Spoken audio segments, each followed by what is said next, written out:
If you clicked on this video, there's some part of you that wants to quit playing video games. And that's exactly what I'm going to show you today, step by step. My name is Cam, and 10 years ago, I was in the same position. I was a hardcore gamer playing games like WoW and CS up to 16 hours a day. But hidden behind all the gaming, I was deeply unhappy and depressed with my life. I had dropped out of high school, was pretending to have jobs and deceiving my family, and I felt incredibly lonely. Although I had a lot of fun playing games, there was a part of me that was actually really curious. What could I achieve in my life if I decided to step away? Looking back now, all these years later, if I could go back and tell myself one thing about quitting, it would be this: it's worth it.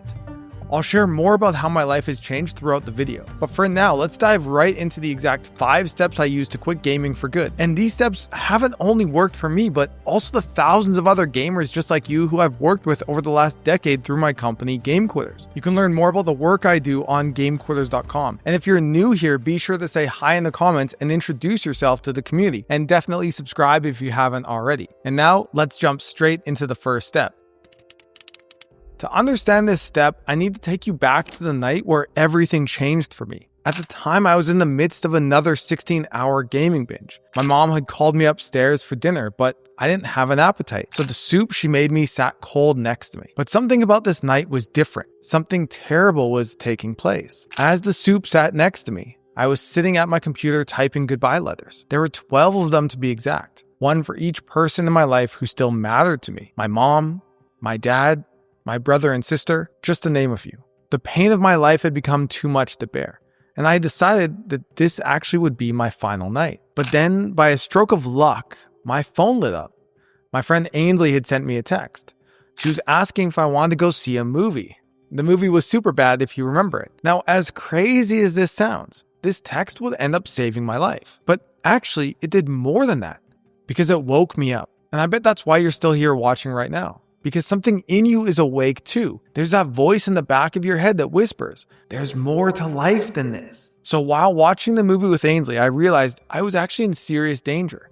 I realized if I didn't make a change, if I didn't get some help, I might actually end up taking my life. And that thought, honestly, it terrified me. So after I got back home from the movie, I laid in my bed, wide awake, staring at the ceiling and thinking about my life. And I made a decision. I decided I was going to live, and I figured if I wasn't going to end my life, then I couldn't keep living it the same way. So that's when it kind of hit me. What if I took the 16 hours a day I was putting into games and put them into pursuing my goals and dreams instead? Now, at the time, to be honest, I didn't really have any other goals or ambitions.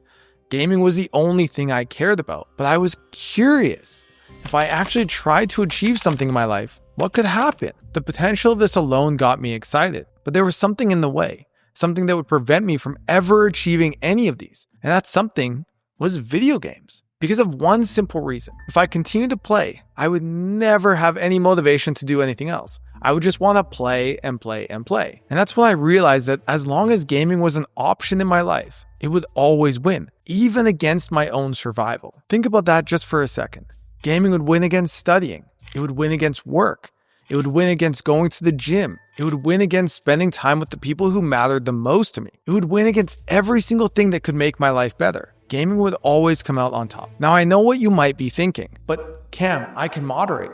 I can game a little bit and still achieve my goals. Well, let me ask you, how's that working out so far? Let's be honest. If you're watching this video right now and you're not where you want to be in life, it's probably not working out so well. So that night, I made the hardest decision of my life. I decided that gaming had to go completely. No moderation, no limiting hours, not just gaming on the weekends or even with friends. It had to go completely. Now, my instincts on this were actually spot on, as I would later learn the hard way what happens when you don't follow these rules. Long story short, after successfully quitting for 2 years using some of the other steps I'll share here in a moment, my roommate Ben invited me to play just one game. That one game turned into 16 hours a day again for the next 5 months straight. I was right back into a terrible situation. I even stopped working, barely left the house, and did nothing but game. See, there's no such thing as just one game when you're addicted. It's like telling an alcoholic they can just have one drink. We all know how that goes. So here's what you need to do. You need to make the same decision I made that night. Not tomorrow, not next week, right now.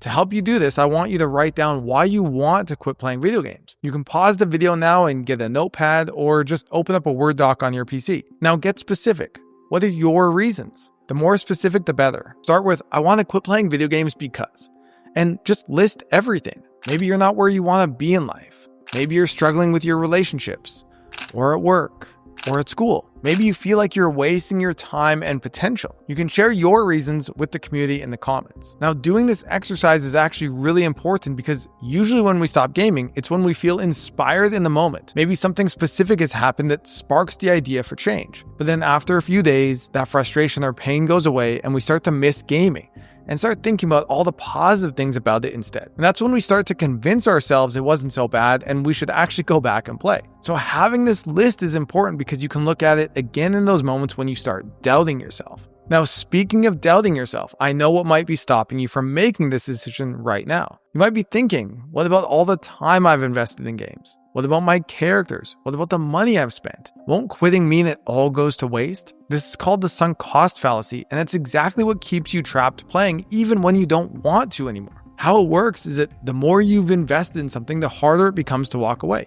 even when you know it's not serving you. But here's the truth. All the time and money and effort that you've spent playing games it's already gone. Whether you quit now or in 5 years, you've already done it. The only question is, are you going to lose more time or more money? Or are you going to start building something else? So here's my suggestion to break this bias. And I know it's a little bit hardcore, but it works.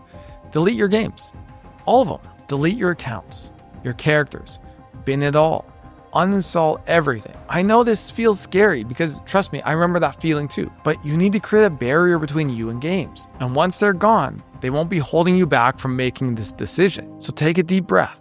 I promise it's going to be okay. You're simply choosing to close one chapter and start writing a better one. It's a big step and you should feel proud of yourself for taking it. But here's the thing. Making this decision is just the first step because now you have all this time and energy that you used to put into gaming and you need to fill that void with something else. Which brings us to step 2. So after I made the decision to quit and delete all my games, I actually panicked. Because suddenly I had all this time and energy that I used to put into games, and I had no idea what to do with it. The first thing I realized was that I need to get out of the house. When I was gaming, I was quite depressed. I was lonely and honestly just sad all the time. I knew if I just stayed home, I'd be tempted to go back and play. So I got a full-time job at H&M in the kids department. I needed something to fill my day and I needed money so I could move out of my parents' house. One of my goals was to become independent, but work alone wasn't enough because I still had all this empty time in the evening. And that's when I would be most vulnerable. Now, at the time, I didn't really have any other goals except for one thing.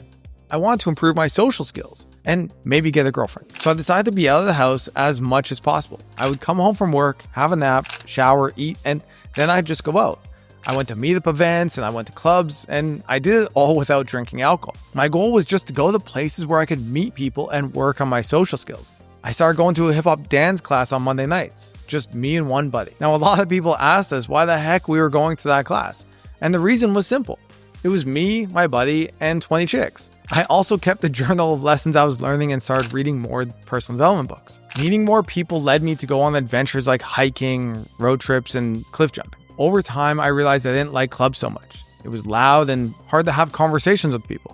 So I started finding other hobbies like DJing and surfing. But here's what I learned through all this experimenting. Gaming had fulfilled specific needs in my life, and I needed to replace those same needs with other activities. Otherwise, I'd always be drawn back to games. So through trial and error, I discovered I needed 4 different types of activities. First, I needed something mentally engaging. This was a skill to develop or a challenge to pursue.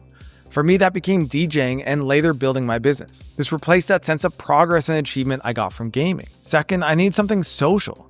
The hip-hop dance class, going to events and clubs, they were all about getting me out of the house and connecting with people. Gaming had been my social outlet, but it was all online. Instead, I needed to build friendships in person. This also helps because the people you meet at events tend to not be so addicted to gaming, unlike the people you meet online who are also chronically online. Third, I needed something productive. The job at H&M wasn't just about money. It gave me a sense of responsibility. I was earning real money and building independence. And fourth, and this one took me a little longer to figure out, I need something to do at home to relax that wasn't gaming. Because at the time I was so afraid of being home alone that I avoided relaxing altogether. But eventually I found things like going to the sauna or just messing around with music when I was tired. The surfing came later, but it taught me something important. I could only surf for an hour or two before I was exhausted. But gaming? I could do that for 16 hours straight. So no single activity was going to fill the void that gaming left. Instead, I need multiple activities for different situations and moods. Now, some of you watching might be thinking, but I'm introverted. I don't like leaving the house. And look, I get it.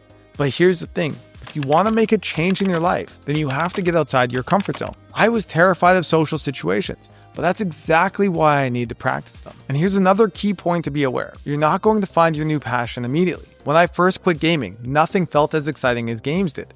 My brain was adjusting to its dopamine levels, and I was going through withdrawal. That hip-hop class, it was awkward and uncomfortable at first.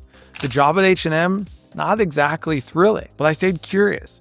I'd try something for a while, and even if I didn't stick with it, I'd think about what I did like about it. Sometimes you think gaming is your only passion and everything else is boring, but that's because you haven't invested any meaningful time into other activities to even give them a chance to develop into a passion in the first place. I also learned to plan for specific situations. When I was bored at home, what would I do instead of gaming?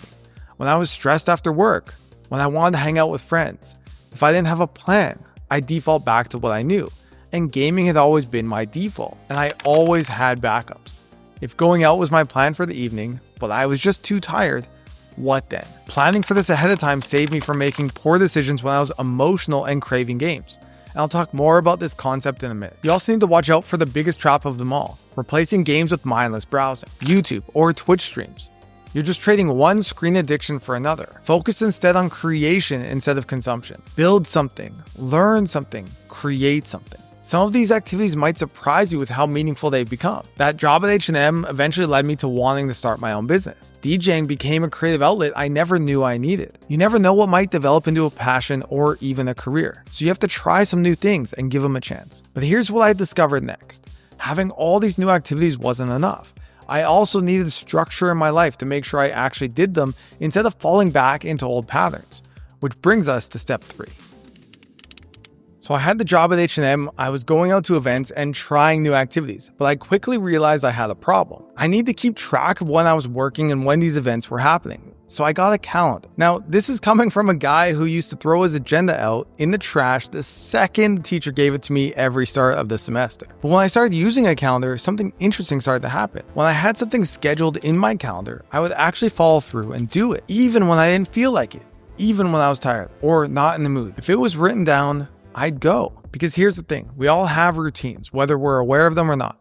Your old routine was probably wake up, go to work or school, come home, and hop on your PC to see who's online.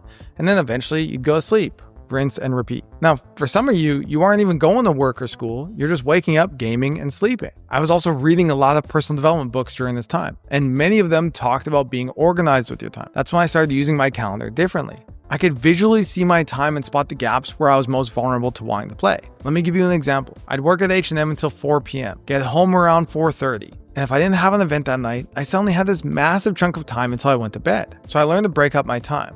Maybe I'd read for 30 minutes, then go to the gym, then DJ practice. The key was planning ahead of time because when I tried to decide in the moment what to do, I'd usually end up doing nothing productive. The key idea in this step is about living a proactive life instead of a reactive one. Instead of waking up and thinking, what should I do today? You need to know exactly what you're going to do before you wake up. Having a calendar and daily schedule makes that easy, but your calendar won't magically fill itself. You have to be the one to add things into it.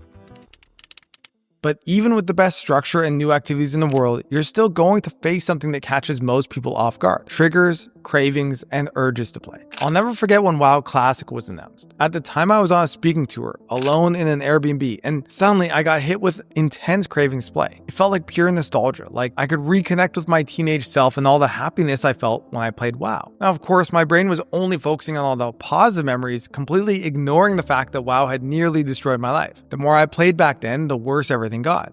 But my cravings didn't remind me of that part. So here's what I learned about handling cravings. First, I had to recognize what was really happening.